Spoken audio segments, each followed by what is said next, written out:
दिव्याची वाट वर करायला खाली करायला कुणीच राहिले नाही। एका ती गाडीत बसते गप, तिच्या मनामध्ये एकच प्रश्न असतो की माझ्या घरी काहीतरी झाले, माझा नवरा मला सांगत नाही।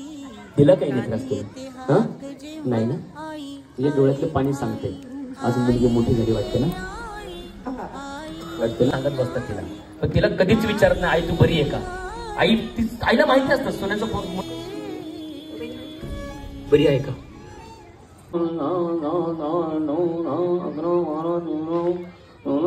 पेजवर आहे ना माझा नंबर पण आहे, हा नक्की फिरत राहा फिरत राहा फिरत राहा, घाई कर घाई कर घाई कर, कुछ नहीं होता।